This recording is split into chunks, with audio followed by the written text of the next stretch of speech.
Picture this, a quiet English village where everyone knows each other's secrets, and a single whisper can spark a deadly chain of events. One morning, a body is found, and the town's gossip mill points fingers in every direction. Enter Miss Marple, the unassuming sleuth who sees through the chatter to uncover a truth that's darker than anyone expected, ready to unravel a mystery fueled by rumors. Let's dive into Miss Marple and the gossip-fueled killing. Chapter 1. The Village Buzzin', the sleepy village of St. Mary Mead. Life moves at the pace of a leisurely stroll. The cobblestone streets, the cozy tea room, the church bells chiming on. Sunday mornings is the kind of place where nothing should happen. But beneath the surface, gossip flows like a river, carrying secrets, half-truths, and dangerous assumptions. This is where our story begins, with Miss Jane Marple, a spinster who knits by the fire but misses nothing. She's not your typical detective, no badge, no gun, just a mind like a steel trap and an ear for the villagers' whispers. In this chapter, we're setting the stage for a murder that shakes St. Mary Mead to its core, and we'll see how Miss Marple's knack for noticing the little things makes her the perfect person to solve it. Let's paint the picture. It's a crisp autumn morning, and the village is buzzing with its usual chatter. Mrs. Pippin, the baker's wife, is telling anyone who'll listen that young Clara, the schoolteacher, was seen walking home late with a stranger at the post office. Mr. Gibbs mutters about the vicar's new assistant, who seems a bit too friendly with the choir ladies. And over tea at the Bluebell Inn, the local busybody, Miss Hartnell, drops a bombshell. She's heard that Mr. Redding, the wealthy widower who just moved into the old manor, has a shady past. Nobody knows exactly what, but the rumours are flying: embezzlement, a scandal in London, maybe even a jilted lover. This is St. Mary Mead, where a single raised eyebrow can turn into a full-blown story by lunchtime. Now, Miss Marple doesn't join in the gossip herself, but she listens. Oh, does she listen? Sitting in her cozy parlour, knitting a pale pink shawl. She hears it all through her maid, Lily, who's a sponge for village talk. Lily comes in with a tray of tea and a tale about how Mrs. Pippin swears she saw Mr. Redding arguing with someone in the churchyard last night. Miss Marple sips her tea, her eyes twinkling behind her spectacles.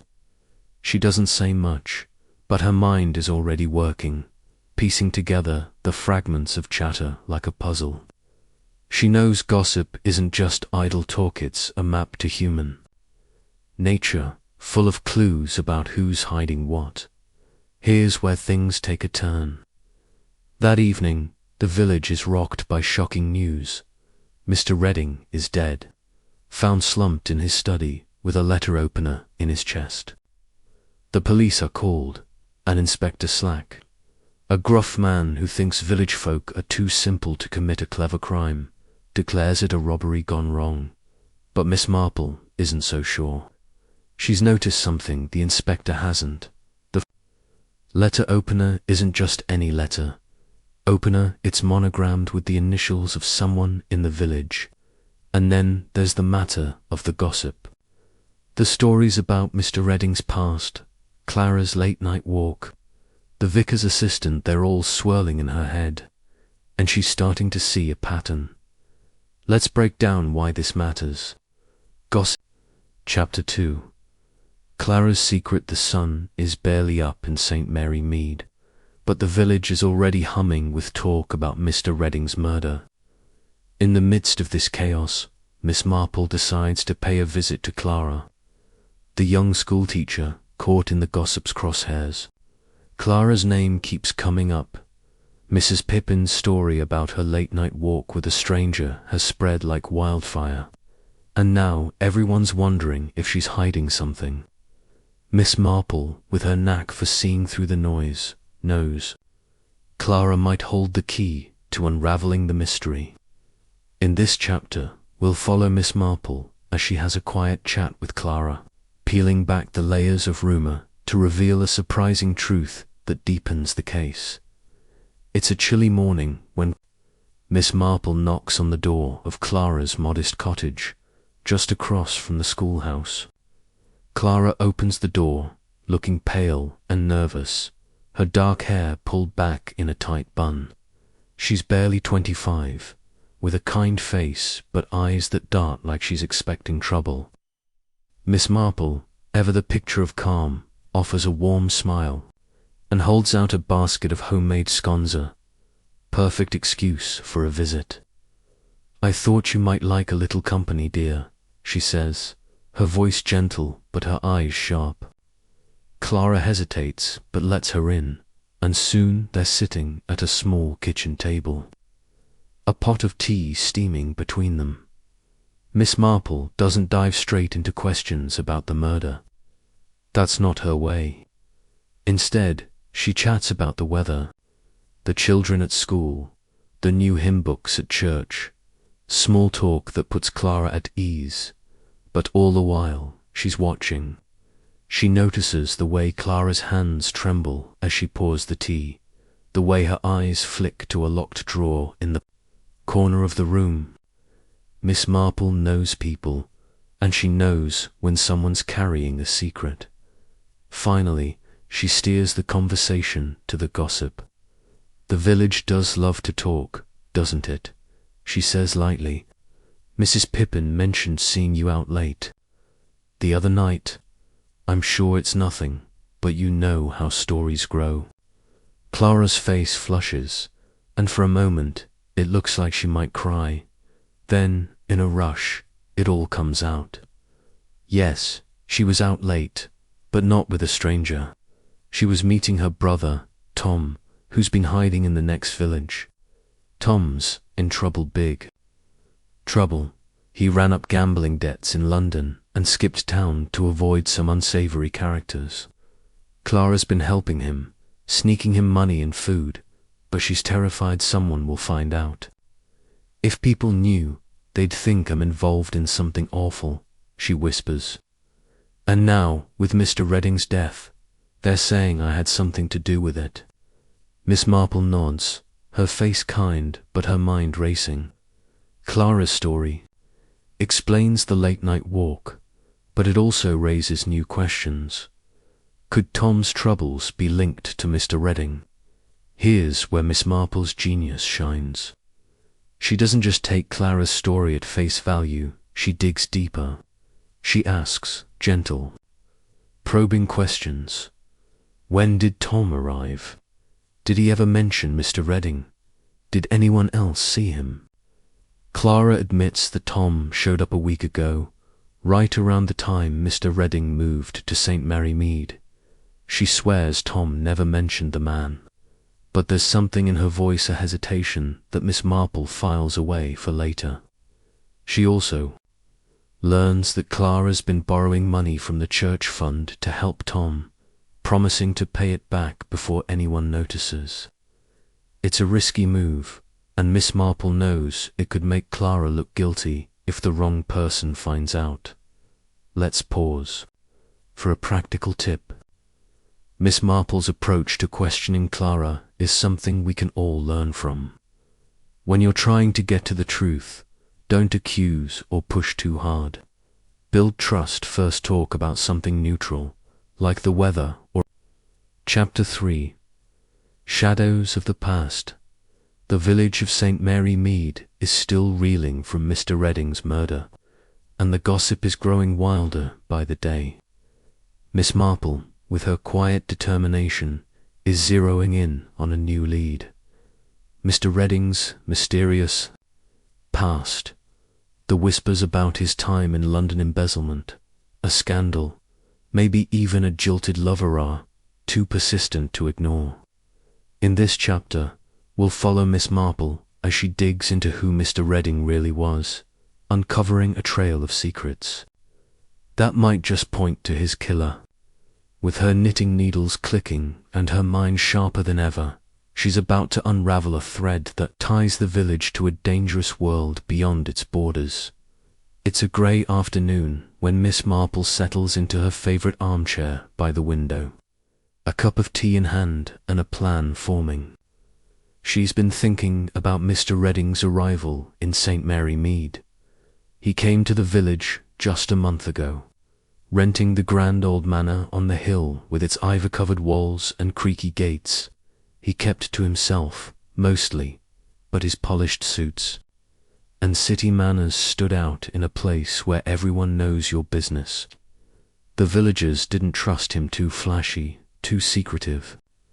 Miss Hartnell's gossip about a scandal in London stuck in Miss Marple's mind, and now, with Clara's brother Tom in the picture, she's wondering if Mr. Redding's past might be the key to his death. To get answers, Miss Marple decides to visit the vicar, Mr. Clement, who's known for his knack for collecting stray bits of information. She finds him in the church, polishing the brass candlesticks with a thoughtful frown. "Good afternoon, Vicar," she says, her voice as warm as ever. "I was wondering if you'd heard anything about Mr. Redding before he came to us." "I mean..." The vicar hesitates, then admits he got a letter from an old friend in London, a fellow clergyman who knew Redding years ago. The friend mentioned Redding was mixed up in some shady business, something about a failed investment scheme that left a lot of people angry. "Nothing proven, of course," the vicar adds quickly. "But people talk." Miss Marple nods, her eyes gleaming. This is exactly the kind of clue she's looking for. Not hard evidence, but a thread to tug. She presses gently, asking if the vicar knows anyone specific who might have held a grudge. He mentions a name, Mr. Harrow, a businessman, who lost everything when Redding's scheme collapsed. Harrow was rumoured to have threatened Redding, though no one took it seriously at the time. Miss Marple files the name away, along with another detail, the vicar's new assistant. Mr. Lyle seemed unusually curious about Redding when he first arrived. Could Lyle know more than he's letting on? Here's a practical tip from Miss Marple. Playbook: when you're chasing a lead, don't just focus on the big picture. It's the small details, like a name dropped in passing, or a nervous glance, that often tell the real story. If you're trying to solve a problem, whether it's a mystery or something else, keep a mental note of the little things people say or do. They might not seem important at first, but they can add up. For example, Miss Marple notices that the vicar fidgets with his polishing cloth when he talks about Mr. Lyle. It's subtle, but it's enough to make her wonder if there's more to the assistant's story. Back at home, Miss Marple does something unexpected. She writes a letter to an old friend in London, a retired banker who knows the city's financial world inside out. She asks, ever so politely, if he's heard of Mr. Redding or Mr. Harrow. While she waits for a reply, she takes a stroll to the post office, where she overhears Mr. Gibbs muttering about a stranger seen near the manor the night of the murder. The description: tall, dark coat, a scar on his cheek, doesn't match Clara's brother Tom, but it could fit someone from Redding's past. Miss Marple's mind is spinning now, connecting dots. Was Mr. Harrow, or someone like him, in St. Mary Mead? And what about that monogrammed letter? Chapter 4. The letter from London, the air in St. Mary. Mead is thick with suspicion as the village grapples with Mr. Redding's murder. Miss Marple, with her quiet resolve, is piecing together the puzzle, and her inquiries about Mr. Redding's past are starting to bear fruit. A letter from her old friend in London arrives, promising new insights into the shadowy world Mr. Redding left behind. In this chapter, we'll follow Miss Marple as she uncovers a critical clue from the city, one that ties the murder to a web of greed and betrayal. With her sharp mind and knack for noticing the smallest details. She's about to take a significant step closer to identifying the killer. It's a quiet morning when Miss Marple retrieves a thick envelope from her letterbox, the London postmark. Catching her eye, she settles at her kitchen table, adjusts her spectacles, and slices the envelope open with a butter knife. The letter is from Mr. Withers, her retired banker friend, whose precise handwriting fills several pages. He's done some digging, as she asked, and what he's found is explosive. Mr. Redding, it turns out, wasn't just involved in a failed investment scheme. He was the mastermind behind a fraudulent operation that swindled dozens of people out of their savings. Mr. Harrow, the businessman the vicar mentioned, was one of his biggest victims, losing his entire fortune. Withers adds a chilling detail. Harrow was last seen in London a month ago, vowing to track Reading down. Miss Marple sips her tea, her mind racing. This confirms her suspicions that Reading's past followed him to St. Mary Mead, but there's more in the letter. Withers mentions a woman, a Miss Evelyn Carter, who was engaged to Reading years ago. The engagement ended abruptly when Redding's scheme collapsed, and Evelyn was left humiliated, her family's name dragged through the mud. Withers doesn't know where Evelyn is now, but he heard she moved to a village not far from St. Mary. Mead, could she be nearby, nursing a grudge? Miss Marple tucks the letter away, her thoughts turning to the stranger Mr. Gibbs described at the post office door. Dark coat, a scar on his cheek. Could it be Harrow, or someone else from Redding's past? To test her theory, Miss Marple heads to the village shop, a hub of local chatter where she might pick up more clues. The shop is bustling, with Mrs. Price, the shopkeeper, gossiping about a new customer who bought a week's worth of supplies and paid in cash. Kept his hat low, didn't say much, Mrs. Price says, her eyes wide, had a scar right here. She points to her cheek. Miss Marple's pulse quickens, but she keeps her face calm, asking casually if the man mentioned his name. Mrs. Price shakes her head, but she adds that he asked about the man at Mr. Redding's home before leaving in a hurry. This is no coincidence, Miss Marple thinks. The stranger's interest in Reading, combined with the letter's revelations, suggests someone from his past is in St. Mary Mead. Here's a tip we can borrow from Miss Marple when you're trying to solve a problem. Don't just rely on what people tell, you look for patterns in what they do. The stranger's behavior buying supplies, asking about the manor, keeping his identity hidden tells a story louder than words. If you're ever piecing together a mystery, whether it's a workplace issue or a personal conflict, pay attention to actions, not just talk. People's choices, like where they go or what they ask, often reveal their intentions. Miss Marple's watching the stranger's moves, and she's starting to see a picture form back at her cottage. Miss Marple pulls out her notebook, jotting down names: Harrow, Evelyn Carter, Mr. Lyle. She's still thinking about that monogrammed letter opener found in Redding's chest. The initials, she recalls, were EC. Could they stand for Evelyn Carter? It's a leap, but Miss Marple knows better than to dismiss a hunch. She decides to ask around about any new women in the area, maybe someone who's been keeping a low profile. She also makes a mental note to watch Mr. Lyle, the vicar's assistant, whose curiosity about Redding seems more suspicious by the day. His cigarette case, with those same initials, EC, is nagging at her. Is it a coincidence, or is Lyle hiding a connection to Evelyn? As the sun sets over St. Mary Mead, Miss Marple feels the pieces of the puzzle shifting. The letter from London has opened a window into Redding's past, revealing enemies with motives for murder. The stranger with the scar, the initials on the letter opener, and Mr. Lyle's odd behavior are all threads she's weaving together.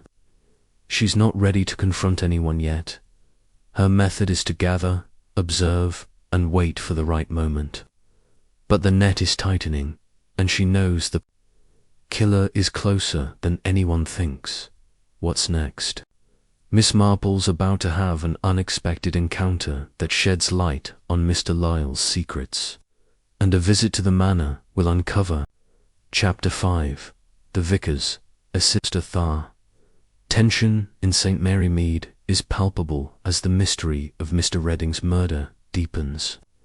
Miss Marple's investigation is gaining momentum, with threads from London pointing to old grudges and hidden enemies. Now, her attention turns to Mr. Lyle, the vicar's assistant, whose curious behavior and monogrammed cigarette case have raised her suspicions. In this chapter, we'll follow Miss Marple as she digs into Lyle's secrets, uncovering a surprising connection that brings her closer to the truth. With a chance encounter and a visit to the manor, she's about to stumble on a clue that shifts the entire case. It's a misty morning when Miss Marple sets out for the church, her umbrella tucked under her arm. She's decided to have a word with Mr. Lyle, but she knows better than to confront him directly. Instead, she plans to observe, using her knack for blending into the background. At the church, she finds Lyle sorting hymn books, his lanky frame hunched over a pew. He's young, with sharp features and a nervous energy that makes him stand out in the quiet village.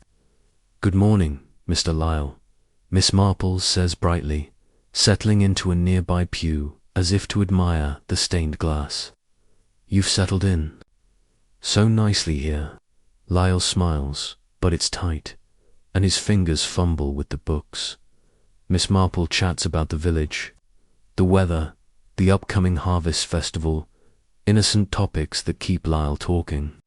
She mentions Mr. Redding's death in passing, watching his reaction. His face stiffens, and he mutters something about it being a terrible tragedy. But what catches her eye is his cigarette case, tucked into his pocket, glinting with the initials EC. She casually asks about it, saying she admires the craftsmanship. Lyle's hand goes to the case, and he says it was a gift from a cousin, Evelyn, before quickly changing the subject. Evelyn. Miss Marple's heart skips a beat. Could this be Evelyn Carter, the woman from Redding's past mentioned in the London letter? To dig deeper, Miss Marple decides to visit the manor, where Redding's belongings are still being sorted by the police. She volunteers to help the vicar organize a charity collection, giving her an excuse to poke around. At the manor, she notices a stack of unopened letters on Redding's desk, one with a London postmark and the same elegant handwriting as her banker friends. She doesn't touch it.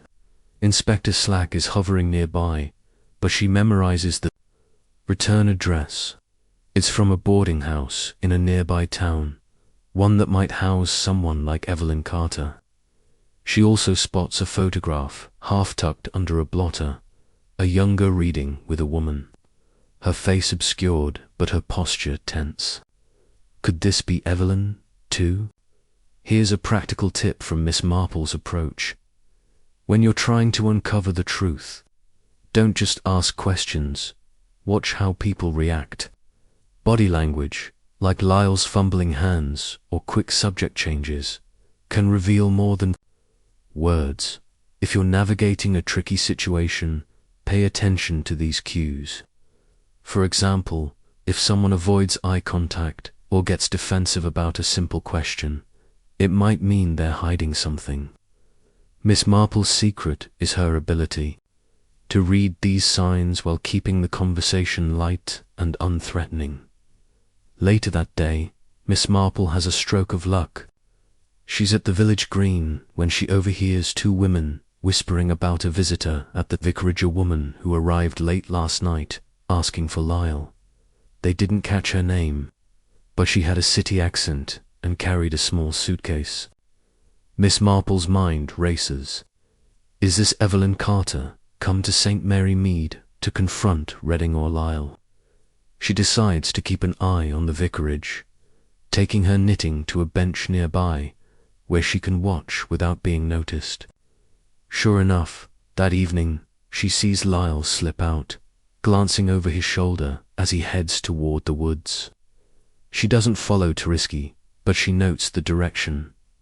Toward the old mill, a secluded spot perfect for secret meetings. As night falls, Miss Marple sits by her fire, her knitting needles clicking rhythmically. The pieces are falling into place.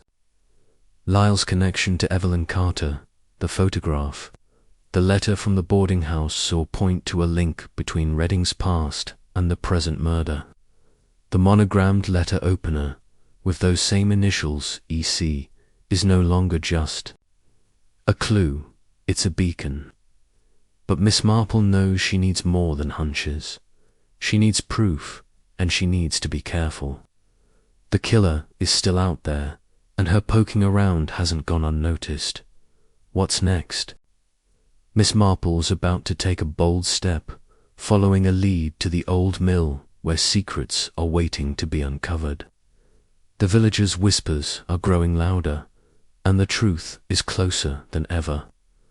Stay tuned for the next chapter, where a confrontation sheds new light on the killer's motive.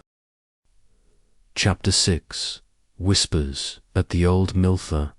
Mystery in St. Mary Mead is tightening like a noose, with Miss Marple's sharp instincts guiding her closer to the truth. Her suspicions about Mr. Lyle, the vicar's assistant, and his possible connection to Evelyn Carter have set her on a new path. The old mill, where she saw Lyle heading under the cover of darkness, is now her focuser, place where secrets might be hiding in plain sight. In this chapter, we'll follow Miss Marple as she ventures to the mill, risking a confrontation that could unravel the motive behind Mr. Reading's murder. With her quiet courage and keen eye, she's about to uncover a revelation that turns the case upside down. It's early evening, the sky streaked with purple, as Miss Marple makes her way to the edge of St. Mary Mead, where the old mill sits by. A sluggish stream. The mill's weathered timbers creak in the wind, and its isolation makes it the perfect spot for a clandestine meeting. Miss Marple isn't one for sneaking around, but she's no stranger to calculated risks. She carries her knitting bag, a perfect prop to look like she's just out for a stroll, but her senses are on high alert.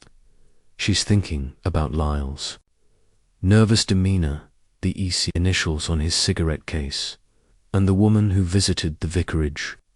Could Evelyn Carter be at the mill, and if so, what's her role in this deadly game? As she nears the mill, Miss Marple hears low voice, man's sharp and urgent, and a woman's softer but insistent. She creeps closer, staying behind a gnarled oak, and peers through a broken window. Inside, she sees Lyle, his face tense, arguing with a woman in a dark coat. She's petite, with auburn hair pinned up, and her voice carries a city edge. Miss Marple strains to listen. The woman says something about promises broken and debts owed, while Lyle snaps back, "It's too late for that, now he's gone." Miss Marple's heart races. Is the woman Evelyn Carter? And is he Mr. Reading? She doesn't dare move closer, but she notices a glint in the woman's hand, a small, monogrammed object that looks suspiciously like the letter opener from the crime scene. Miss Marple's mind is worry, piecing together the conversation. She recalls the letter from London, mentioning Evelyn Carter's broken engagement to Reading and her family's ruined reputation. Could this woman be seeking revenge, and is Lyle her accomplice or something else? Miss Marple knows better than to jump to conclusions, but the evidence is mounting. She slips away before she's spotted, her heart pounding but her resolve firm. Back at her cottage, she jots down what she heard, noting the woman's mention of debts. It's a clue that ties back to Redding's fraudulent scheme and, maybe to Clara's brother, Tom, whose gambling debts are still a loose thread. Here's a practical tip from Miss Marple's method.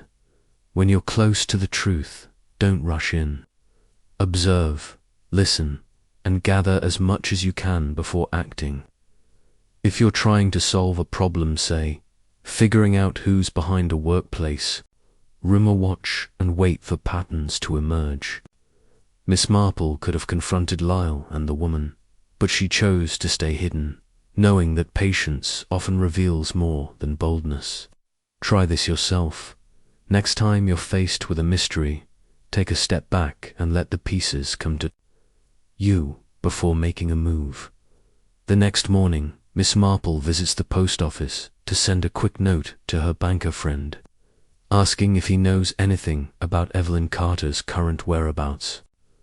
While there, she overhears Mrs. Price gossiping about Lyle, who was seen buying a train ticket to London. Is he planning to flee? Miss Marple's suspicions grow, but she's also thinking about the mill conversation. The woman's words about promises broken suggest a personal motive, not just a financial one. Could Evelyn have loved Redding once, only to turn against him when he betrayed her? And where does Lyle fit in friend, cousin, or something more? As she walks home, Miss Marple notices a small crowd outside the church. Inspector Slack is there, looking smug, announcing that they found a witness who saw a man with a scar near the manor the night of the murder. The crowd buzzes, but Miss Marple's skeptical. She knows the stranger, possibly Mr. Harry, a piece of the puzzle, but the real answer lies closer to home, in the tangle of relationships between Lyle, Evelyn, and Redding. The letter opener, the conversation at the mill, and Lyle's train ticket are all pointing to a confrontation that's coming soon, as the day ends. Miss Marple sits by her fire, her knitting untouched for once. She's closing in on the truth. But she knows the danger is growing. The killer is feeling the pressure, and her quiet investigation might be stirring the pot more than she intended. What's next? A reply from London and an unexpected visitor will bring Miss Marple face to face with the past, and a shocking discovery at the vicarage will change everything. Stay tuned for the next chapter, where the stakes get higher and the killer's identity comes into sharper focus. Chapter 7. The Unexpected Visitor. The fog of mystery hangs heavy over St. Mary Mead, and Miss Marple's careful steps are bringing her ever closer to the heart of Mr. Redding's murder.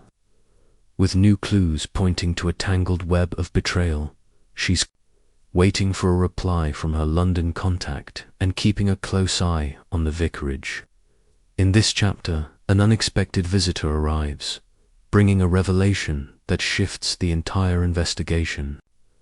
Miss Marple's quiet persistence leads her to a discovery at the vicarage that ties the threads of the case together, but also puts her in the killer's sights. With her sharp mind navigating a maze of motives, this chapter takes us deeper into the danger and drama of the case. It's a damp, chilly afternoon when Miss Marple spots a stranger stepping off the bus at the village square. He's an older man, stooped and grey-haired, with a worn suitcase and a cautious glance that marks him as an outsider.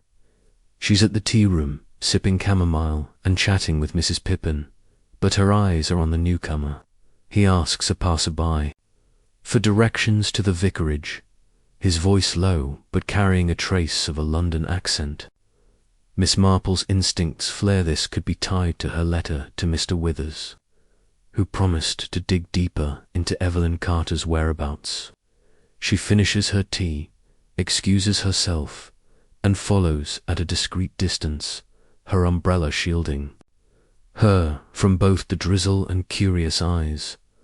At the vicarage, the stranger knocks, and Mr. Lyle answers. his face paling as he ushers the man inside. Miss Marple, ever resourceful, finds a spot near the garden hedge where she can overhear without being seen. The stranger introduces himself as Mr. Grayson, a private investigator hired by Evelyn Carter's family years ago to track Reading after his fraud ruined them. Grayson's voice is gruff as he tells Lyle he's here to find Evelyn, who vanished from her boarding house weeks ago after leaving a note about settling old scores. Miss Marple's pulse quickens Evelyn's connection to Reading is no longer just a theory. Grayson adds that Evelyn was last seen near St. Mary Mead, and he suspects she's been in contact with Lyle, whom he calls her distant cousin. The conversation grows heated. Lyle insists he hasn't seen Evelyn in months, but his voice cracks, and Grayson presses him, mentioning a debt Evelyn claimed Lyle owed her a favor from their childhood. Miss Marple, hidden behind the hedge, notes every word. She's thinking about the monogrammed object she saw in the woman's hand at the mill. If Evelyn is here, and if she's tied to Lyle, the letter opener with EC initials could be hers. But why would Lyle lie about seeing her? Is he protecting her or himself? Miss Marple knows she needs to get inside the vicarage to confirm her suspicions, but she can't risk being caught not yet. Here's a practical tip inspired by Miss Marple's approach. When you're piecing together a complex situation, use every resource at your disposal, but stay discreet. Miss Marple doesn't barge into the vicarage demanding answers. She listens, observes, and plans her next move. If you're trying to solve a problem, say, uncovering the truth behind a misunderstanding, find ways to gather information indirectly. Eavesdrop on a conversation, ethically, of course.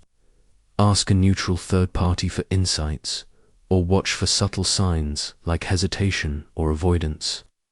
It's about building a picture without showing your hand too soon. Miss Marple seizes her chance. Later that day, when the vicar invites her to help organize the parish records, a task that gives her access to the vicarage. While sorting papers in the study, she keeps an eye out for anything unusual. Tucked behind a stack of old sermons, she finds a crumpled note in unfamiliar handwriting. Meet me at the manor, midnight. Bring the proof, E. The note is unsigned, but the E is telling.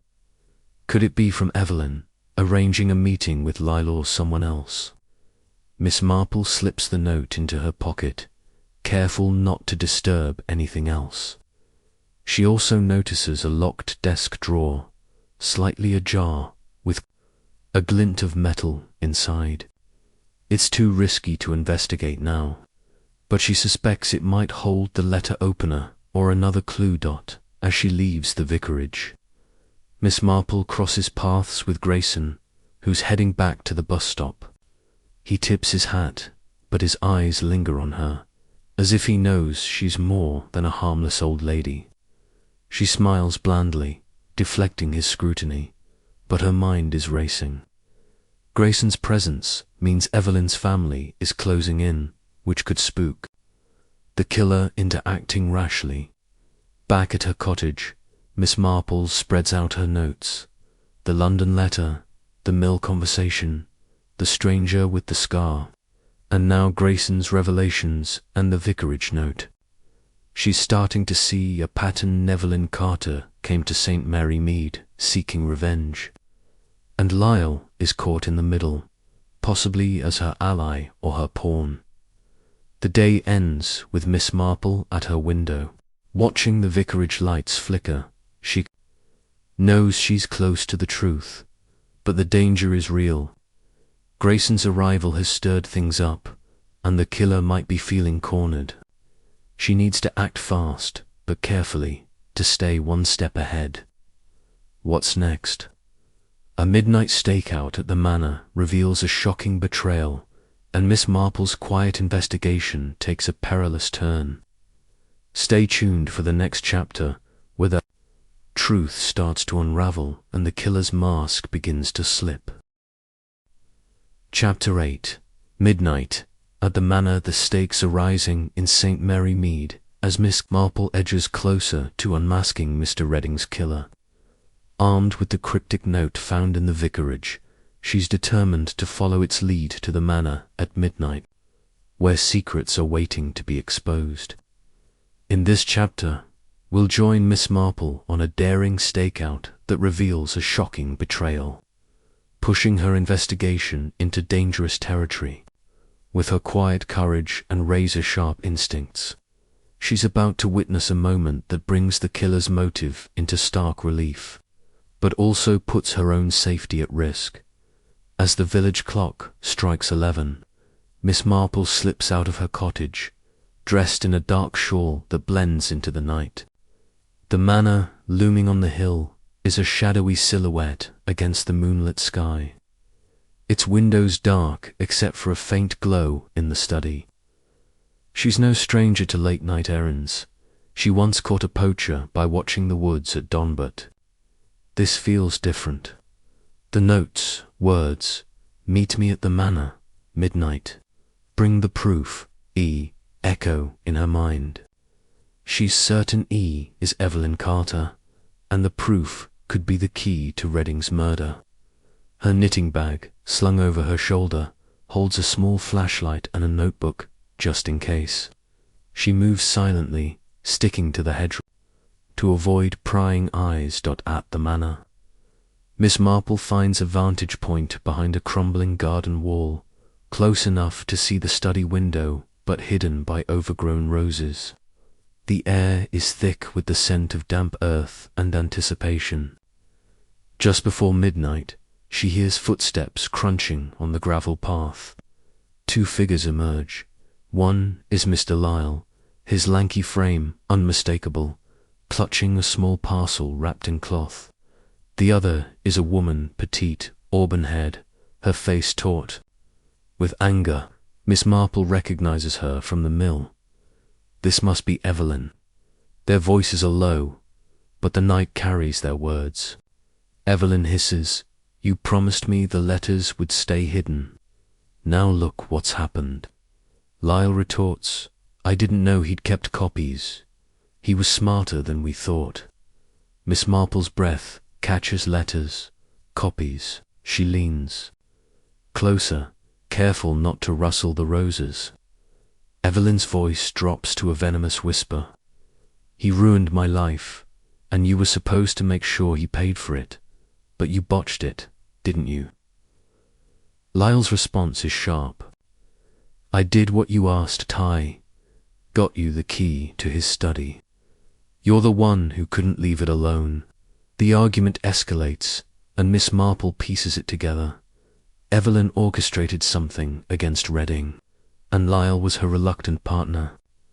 The proof must be letters, perhaps evidence of Redding's fraud or something more personal that Evelyn wanted destroyed. But did she wield the letter opener herself, or is Lyle covering his own tracks? Here's a practical tip from Miss Marple's playbook. When you're close to a breakthrough, stay calm and collect every detail, even in the heat of the moment. Miss Marple could panic, knowing she's witnessing a confession, but she focuses on what's said and how it's said. If you're in a tense situation, like overhearing a heated argument at work, take mental notes of exact words and tone. Write them down later to keep your thoughts clear. Miss Marple's scribbling in her notebook as soon as she's safe, ensuring she doesn't miss a single clue. As the argument peaks, Evelyn snatches the parcel from Lyle and tears it open, revealing a bundle of letters tied with string. She thrusts them into her bag, muttering about burning them. But before they can leave, a third figure appears from the shadows, a man, tall, with a dark coat and a scar faintly visible on his cheek. Miss Marple stifles a gasp. It's the stranger from the village shop, the one Mrs. Price described. He grabs Lyle's arm, demanding, "Where's my share? You said we'd split it." Evelyn wheels on him, furious. You'll get nothing. Until I'm sure we're clear. The man, could he be Mr. Harrow? Snarls, I didn't come all this way for promises. The trio's alliance is fracturing, and Miss Marple realizes this isn't just about revenge, it's about money too. Fearing discovery, Miss Marple slips away, her heart pounding as she navigates the dark lanes back to her cottage. She locks the door and sits by the fire, her mind racing. The letters must hold the secret to Redding's death, perhaps proof of his fraud that Evelyn wanted to destroy, or something that implicated her and Lyle. The scarred man's involvement suggests a bigger scheme, possibly tied to Redding's old enemies. Miss Marple recalls the monogrammed letter opener and wonders if Evelyn used it in a moment of rage, or if Lyle, pushed by her demands, struck the fatal blow. The stranger's demand for a share hints at blackmail or a payoff gone wrong. As dawn breaks, Miss Marple knows she's seen too much to stay silent, but confronting the trio directly is too dangerous. She needs to outsmart them, using the villagers' gossip to her advantage. She decides to plant a subtle rumor through Mrs. Pippin, suggesting the police are close to finding the letters. If the killer panics, they might make a mistake. But she also knows the scarred man's presence means time is running out. She's no longer just a sleuth. She's a target. What's next? Miss Marple's clever rumor sparks a desperate move, and a final clue at the church points straight to the killer. The net is closing, and the truth is about to break free. Stay tuned for the next chapter, where Miss Marple faces her biggest challenge yet. Chapter 9. The trap is set. The quiet village of St. Mary Mead hums with an undercurrent of fear and suspicion as the murder of Mr. Redding remains unsolved. Miss Marple, with her unerring instincts, has witnessed a clandestine meeting that revealed a web of betrayal involving Evelyn Carter, Mr. Lyle, and a scarred stranger. Now armed with knowledge of their scheme and the mysterious letters, she's ready to outmaneuver the killer. In this chapter, we'll follow Miss Marple as she sets a clever trap, using the villagers' gossip mill to provoke a desperate move. A final clue uncovered at the church brings her face to face with the truth. But the killer is watching, and the stakes have never been higher. With her calm demeanor hiding a steely resolve, Miss Marple is about to turn the tables in a way that will keep you glued to the story. The morning after her midnight stakeout, Miss Marple wakes with a plan as clear as the dew on her rose bushes. She knows the trio, Evelyn, Lyle, and the scarred man, are on edge, their alliance fraying under the weight of guilt and greed. The letters they argued over must be the key to Redding's death, and Miss Marple is determined to force their hand. She decides to plant a rumor, subtle but potent, to make the killer think the police are closing in.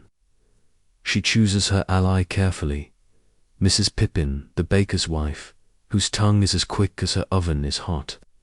Over a morning visit to the bakery, Miss Marple buys a loaf of rye and casually mentions, "I heard Inspector Slack found some papers at the manor letters. They say that might name the killer."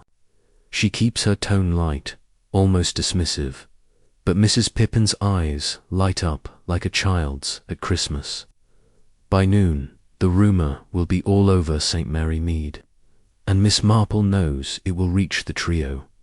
Back at her cottage, Miss Marple prepares for the fallout. She's not naive. She knows stirring the pot could provoke the killer to act rashly, possibly targeting her.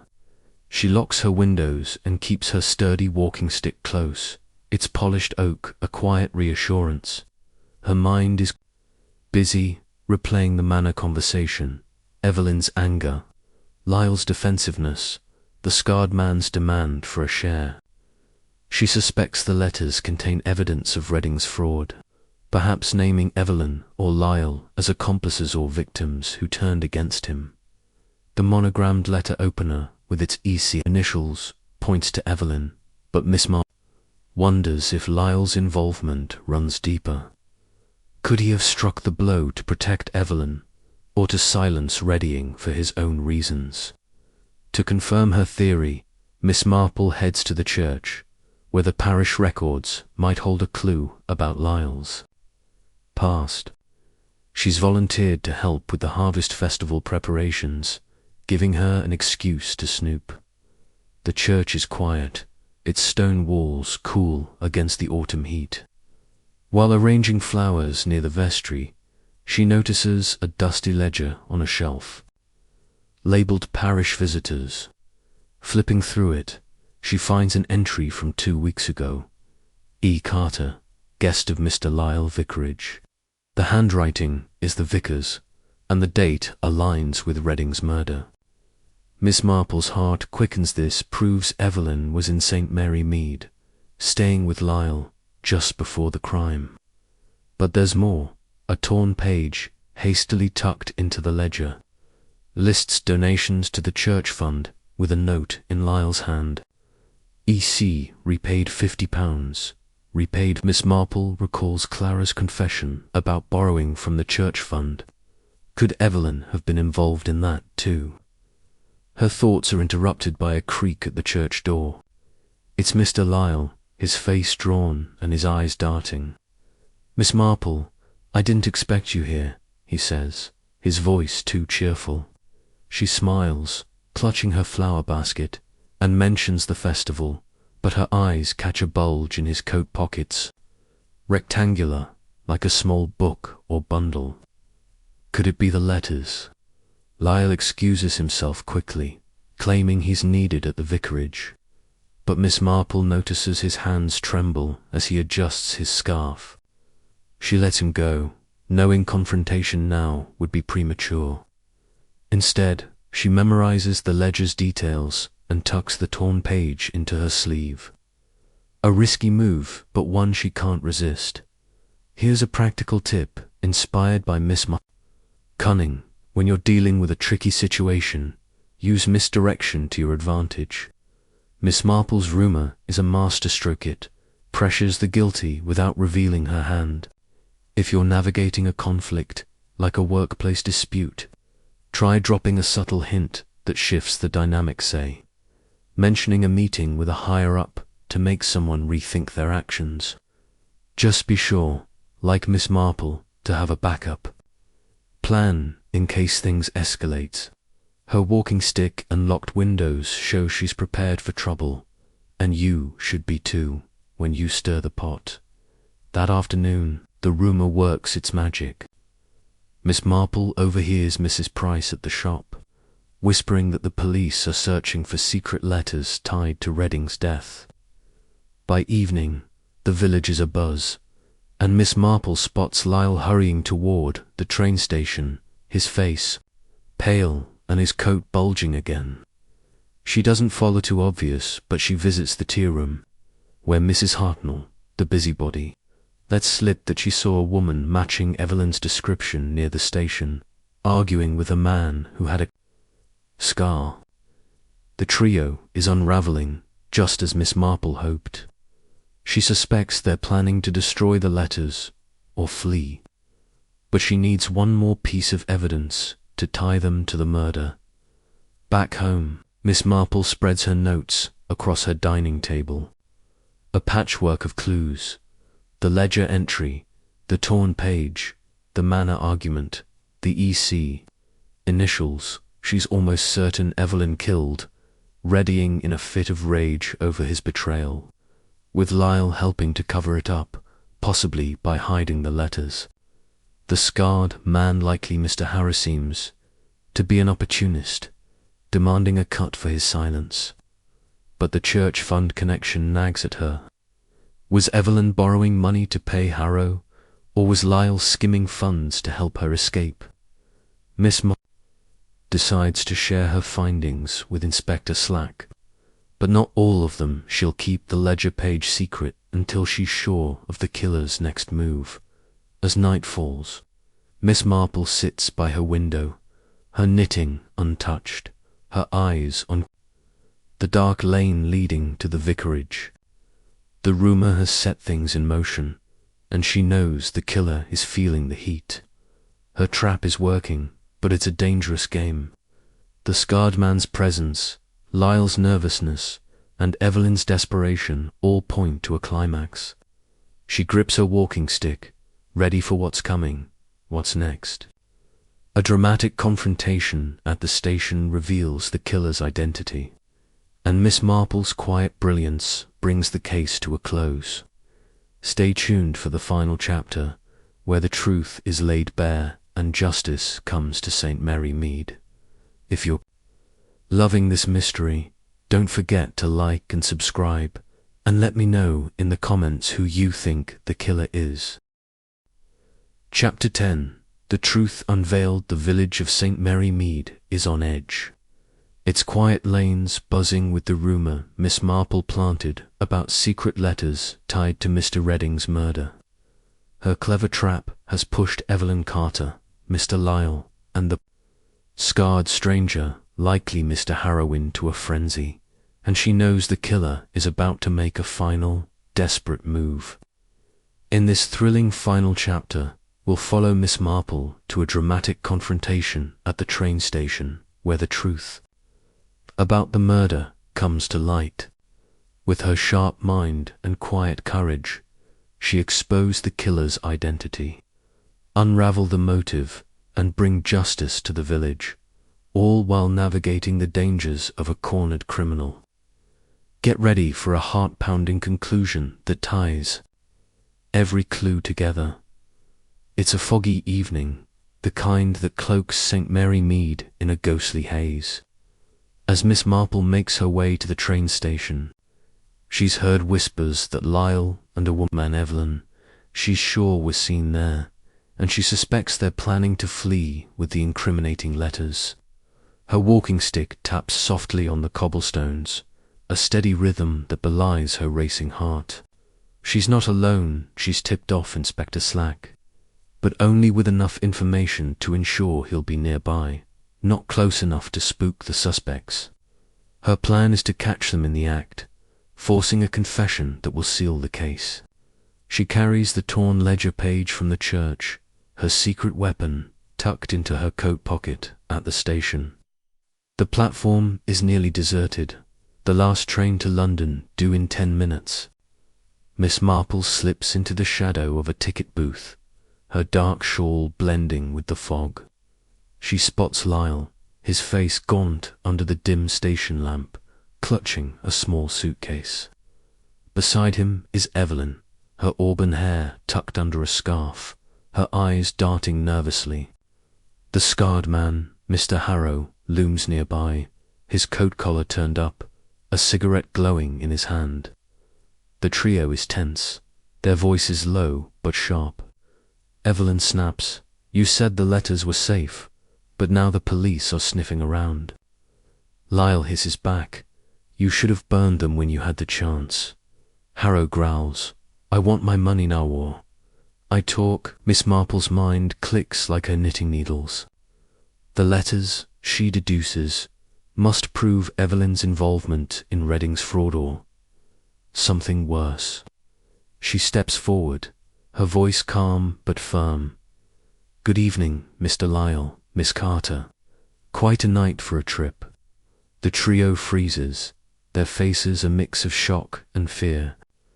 Evelyn's hand tightens on her bag, and Miss Marple notices the glint of the monogrammed letter opener tucked into her belt. A reckless move. "I believe you have something that belongs to the police," Miss Marple continues, holding up the ledger page. "This shows you were in St. Mary Mead, Miss Carter, and it mentions a debt repaid.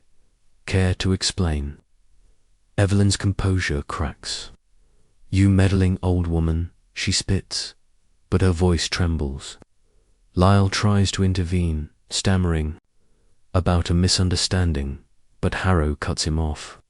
"She killed him, he says, pointing at Evelyn. Reading was going to expose her, said he had letters proving she helped him swindle people years ago. She stabbed him to keep him quiet. Evelyn lunges at Harrow, but Miss Marple steps back, signalling to Inspector Slack, who emerges from the fog with 2 constables. The game is up. In the chaos, Evelyn confesses, her words tumbling out like a dam breaking. She loved reading once, but when his fraud ruined her family, she vowed revenge. When he moved to St. Mary Mead, she followed, using Lyle, her cousin, to get close. She confronted Reading in his study, demanding he destroy the letters that named her as his accomplice. When he laughed, saying he'd kept copies to blackmail her, she grabbed the letter, opener her own, monogrammed with her initials, and stabbed him in a blind rage. Lyle helped her cover it up, hiding the letters, while Harrow, who'd tracked Reading for his own revenge, demanded a cut to stay silent. Here's a practical tip from Miss Marple's brilliance. When you're closing in on the truth, timing is everything. She didn't confront the trio until she had evidenced the ledger, pajaned back up from the police. If you're solving a problem, whether it's a personal conflict or a professional issue, gather your facts and choose the moment to act when you're strongest. Miss Marple's calm confrontation disarmed Evelyn, letting her guilt spill out. Try this approach. Stay composed, present your evidence clearly, and let the other person's reaction confirm what you suspect, as the constables cuff Evelyn and Lyle. Harrow tries to slip away, but Slack's men catch him. The letters, found in Evelyn's bag, confirm her role in Reading's fraud and her motive for murder. Miss Marple hands over the ledger page, explaining its significance, and Slack, grudgingly impressed, admits she's solved the case. Back at her cottage, Miss Marple sits by the fire, her knitting resumed at last. The village will talk for weeks about Evelyn's betrayal, Lyle's complicity, and Harrow's greed, but Miss Marple knows gossip is just noise. She saw through it. Using the whispers to find the truth, St. Mary Mead settles back into its quiet rhythm, but Miss Marple's work is never done. Another mystery is always around the corner, and her sharp eyes are ready. This case, fueled by gossip and settled by her wit, is one for the books. If you've loved unraveling this mystery with us, hit that like button and subscribe for more stories of Miss Marple's brilliance. Drop a comment below. Did you guess the killer? Stay tuned for more tales from St. Mary Mead, where secrets never stay buried for long.